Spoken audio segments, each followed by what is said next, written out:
Okay, ஒரு JavaScript variable பற்றி பார்க்கலாம். ஒரு வேரியபிள்னா என்ன அப்படின்னா, அது ஒரு கண்டெய்னர். அதில் ஒரு நம்பர், ஸ்ட்ரிங், ஒரு காம்ப்ளெக்ஸான ஃபங்க்ஷன்ஸ், இதெல்லாம் ஒரு ஸ்ட்ரிங், இதெல்லாம் நம்மளால ஸ்டோர் பண்ணி வச்சுக்க முடியும். ஃபார் எக்ஸாம்பிள், இப்போ ஜாவாஸ்கிரிப்டில் ஒரு வேரியபிளை வேர், லெட், கான்ஸ்ட் அப்படின்னு சொல்லி 3 டைப்ஸாக என்னால் ஒரு வேரியபிளை டிக்ளேர் பண்ண முடியும். பட் இந்த லெட்டுன்றதுலாம் 2015 இயர் 6 வந்திருக்கப்போ தான் லான்ச் ஆனது.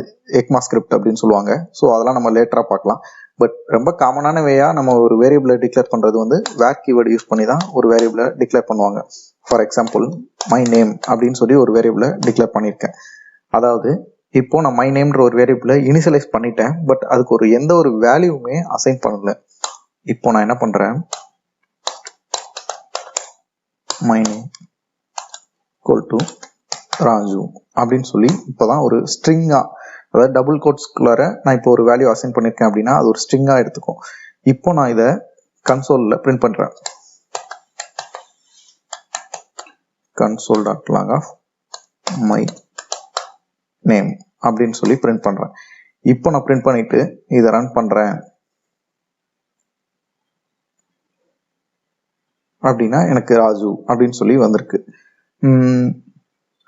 பட் ஒரு வேரியபிளை ஒரு இனிஷியலைஸ் பண்ணிட்டு அப்புறம் தான் ஒரு வேல்யூவை டிக்ளேர் பண்ணணும், அசைன் பண்ண முடியுமா அப்படின்னு கேட்டால் கிடையாது. நம்ம இது எல்லாத்தையுமே ஒரே இதிலே பண்ணலாம். For example, where my name equal to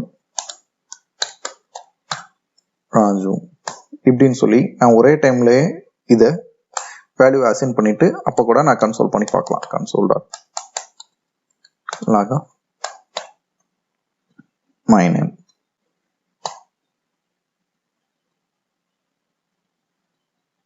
இப்பயும் நமக்கு ராஜு அப்படின்னு சொல்லி நமக்கு வேல்யூ வந்து டிஸ்பிளே ஆயிருக்கு. இதே மாதிரி நம்மளால ஒரு ஸ்ட்ரிங்கை கன்கார்டினேட் பண்ண முடியும். ஃபார் எக்ஸாம்பிள், இப்போ நான் டைரக்டா இப்போ மை நேம் அப்படின்னு கொடுக்குற பதிலாக நான் என்ன பண்றேன்,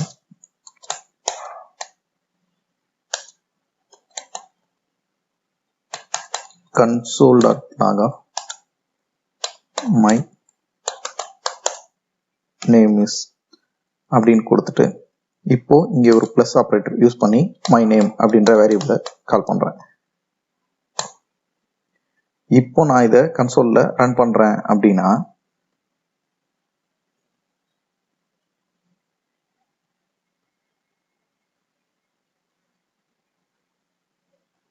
மை நேம் இஸ் ராஜு அப்படின்னு சொல்லி எனக்கு வந்திருக்கு. பட் இந்த மை நேம் இஸ் ராஜு அப்படின்றதுக்கு இடையில எனக்கு ஒரு ஸ்பேஸ் வேணும் அப்படின்னா நான் என்ன பண்ணலாம் அப்படின்னா, இப்போ நான் இதை ரன் பண்றேன் அப்படின்னா மை நேம் இஸ் ராஜு அப்படின்னு சொல்லி நமக்கு வந்திருக்கு. ஸோ இப்படிதான் ஒரு வேரியபிளை இனிஷியலைஸ் பண்ணணும். பட் ஒரு வேரியபிளை இனிஷியலைஸ் பண்றதுக்கு இந்த வேரியபிள் நேம் இருக்கு இல்லையா, ஸோ அதுக்குன்னு ஒரு சில ரூல்ஸ்லாம் இருக்கு. இப்போ நான் A to Z value assign பண்ணலாம், capital A to Z value assign பண்ணலாம், 0 to 9 ஒரு வேல்யூ நம்பர் வந்து ஸ்டார்ட் பண்ணக்கூடாது. அதாவது ஒரு நம்பர்ல ஒரு வேரியபிள் நேம் ஸ்டார்ட் பண்ணக்கூடாது. அண்டர்ஸ்கோர் யூஸ் பண்றோம் அப்படின்னா அது நமக்கு எரர் சொல்லாது. பட் அதை வந்து நம்ம யூஸ் பண்ண மாட்டோம். ஏன்னா நம்ம அதை வேறு சில விஷயங்களுக்குலாம் நம்ம அந்த அண்டர்ஸ்கோர் யூஸ் பண்ணுவோம். ஸோ அதெல்லாம் அவாய்ட் பண்ணிடணும். ஃபார் எக்ஸாம்பிள், நான் இப்போ போயிட்டு ஒரு நேம் டிக்ளேர் பண்றேன்னா 5 நேம் அப்படின்னு சொல்லி ஒரு நம்பரை யூஸ் பண்ணி என்னால் ஒரு வேரியபிளை டிக்ளேர் பண்ண முடியாது. அப்படி டிக்ளேர் பண்ணா நமக்கு ஜாவாஸ்கிரிப்ட் வந்து எரர் சொல்லும். அண்ட் இன்னொரு விஷயம் ஜாவாஸ்கிரிப்டை பத்தி என்ன சொல்லலாம் அப்படின்னா, ஜாவாஸ்கிரிப்ட்ன்றது ஒரு லூஸ்லி டைப்டு லாங்குவேஜ். மற்றபடி இந்த ஜாவா, பைத்தான் போலலாம் இது என்ன டேட்டா டைப் யூஸ் பண்ண போறேன், ஸ்ட்ரிங்கா, இன்டீஜரா அப்படின்லாம் நம்ம மென்ஷன் பண்ணணும்னு அவசியமே கிடையாது. Okay, that's all about variables.